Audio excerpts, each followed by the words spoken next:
Hey Eagles, how we doing? I'm going to give you a short little tutorial on collage and how we're going to be getting started with collage. So I have out my materials. I've got my paper, I've got some scissors, a marker, a glue stick. We're going to try glue stick first. Pencil, a magazine, and then this is my plan right here. You guys have a plan. You have a little plan. So I'm wanting to do a landscape. I'm thinking about nature all around, and my colors I'm going to be looking for, I'm going to do fall.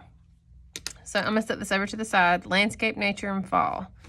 All right, whenever you start looking for images, now some of you might have brought in some for homework, and that is awesome because this is the part that sometimes takes a long time. I'm going to move these other things over to the side. This is my final surface paper. I'm going to go ahead and write my name on the back, because if I write my name on the front, the whole thing's going to get covered up and you're not going to see anything. So typically what I do is whenever I get my magazine, I start looking for just colors. And this is why I tell you this process takes a little bit longer while we're in class. If you want to do this at home, it would be very beneficial. I can even give you magazines to take home. But while I'm looking through the magazine, I want to look for color. And I'm going to look for images that I might use. Now, sometimes a little trick, if you take your magazine and you flip it upside down and you start looking backwards, okay, now I am actually looking for the colors and my mind is not trying to stop and read all the pages. So let me pull my plan back out. All right, I know I need landscape, nature, and fall. Now, just because I need these things doesn't necessarily mean that I'm going to find a picture of a tree inside of this magazine, okay? Now, I don't need this, so I'm going to lay it over here to the side. But I'm going to certainly find the pieces that I can put together to make that tree, all right? So I found this image of a flower. I tore it out. I'm trying to make sure y'all can see. I tore it out. But I can't just glue this down on my paper, right? Because that's not showing me anything. So I'm gonna take my scissors, and I did get everybody new scissors this year. And I'm gonna go very carefully and I'm gonna cut this out. This is what I mean by whenever I say cut out your background. You just want that image. I just want the flower in here. I can leave that hard edge if I want because there's not another organic line for me to follow. So you want to take out all of that excess, all of that extra background, because you're going to be creating your own background.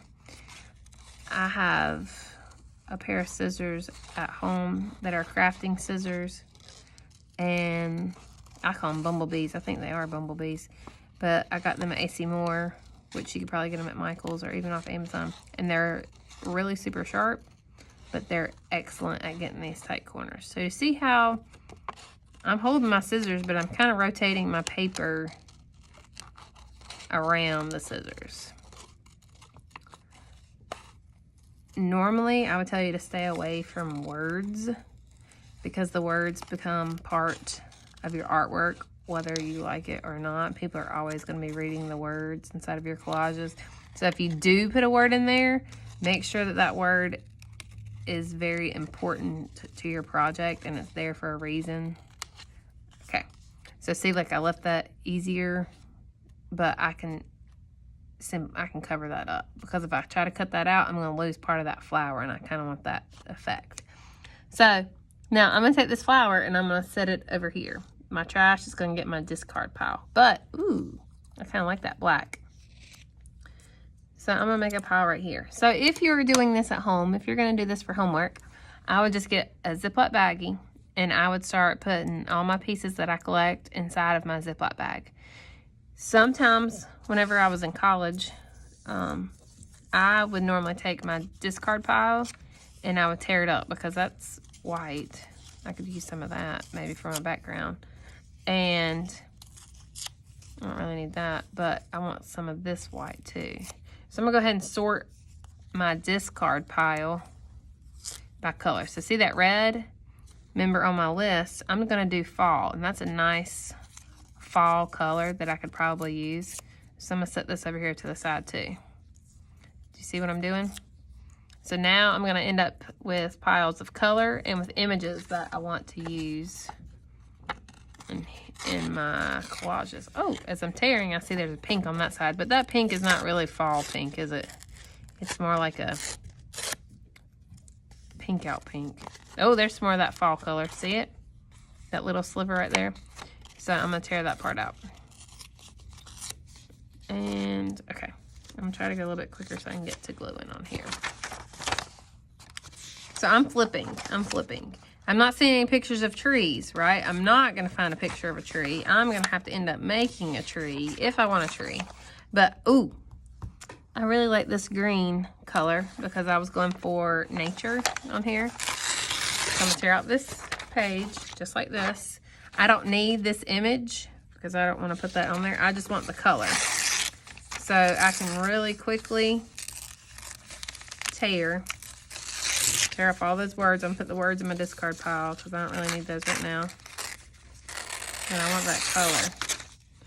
I really like that color for my background. Now watch what I do with this. So I'm going to tear out this bottle of lotion, moisturizer. Okay, I'm going to tear this out. But I'm not going to just glue this down, right? I just like the colors. So I'm going to rough tear with my hands. You don't want itty bitty tiny pieces, but kind of like that size. And I'm going to tear. And I'm going to put this in a green pile because I'm going to find different values, different shades of green. So there's some green. I do kind of like this muted green right here. These I'm not going to cut because I don't want a hard edge. I want an organic edge. These are organic edges. So I've torn these up. They're not itty bitty. I'm going to show you how we can get started on our background really quickly. Well, I gotcha. So I'm going to pull out my final surface paper. Make sure y'all can see. And I'm going to use a glue stick. Sometimes we struggle with that, with the liquid glue. So on the back, I'm going to put some glue. And I'm going to put it on here. Now, I'm not going straight up against the edge. I can go off the page a little bit. You can see right there it's going off the page. That's fine. If you want to, at the end, you can trim it up. But for right now, I'm just going to let it hang off the page. Now, I want to try to cover up some of those words, but I have this hard line here. And I'm just going to put it straight on there. This is the part that I always like doing, because it's like you've taken one whole thing and you've torn it up, and now you're kind of putting it back together, but Humpty Dumpty is not going quite back together perfectly. So see, I had some words right there, so I'm going to cover those up. In one of my other videos, I'm going to show you how you can blend these pieces together. So I'm just using some glue stick. Typically, people have glue sticks at home, but you can get them at the dollar store, Walmart, anywhere really you can get a glue stick. If you don't have a magazine, if you have an old book that's going to get discarded, sometimes those have pictures in them. We've done some projects where we've taken a discarded book and we have done a picture on top of there. Those came out really cool. Painting on top of there.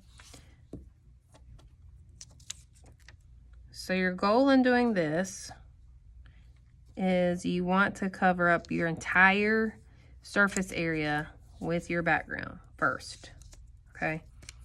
Don't start with your middle ground or your foreground. You want to fill up the whole entire background first.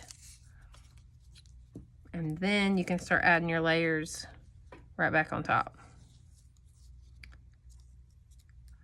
So notice also, I'm not just taking a pile of 10 sheets of paper and stacking them up. I'm taking this one piece that I tore apart and I am trying to arrange it to cover up all my area.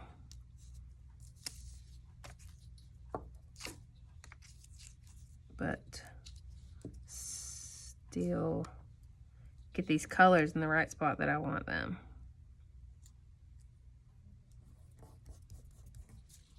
Okay, and see how I just took that glue stick? You can use your fingers and you can spread it. so much of collage is give and take and put down and take away,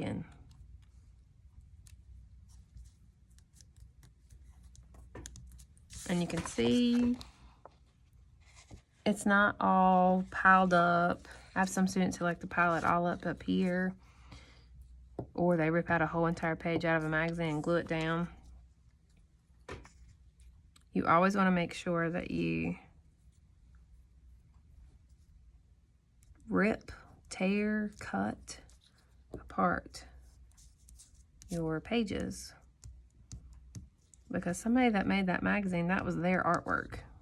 Someone who made this ad, that's their artwork. So I don't want to use their artwork and put my name on it, right? I'm going to take their artwork and make it my own artwork. Okay, I'm gluing. Oh, and I see like a little bit tiny piece right there that didn't get covered. So watch what I do. Here, I'm going to pull from one of these other piles that I have. You'll notice too, it's interesting, as you're working with magazine, your magazine pages are made out, have different thicknesses to them, and they have different coatings on them, depending on the magazine and depending on the ad too. Okay, so I'm going to end up filling up this whole entire background first, okay? And then I'll make another video.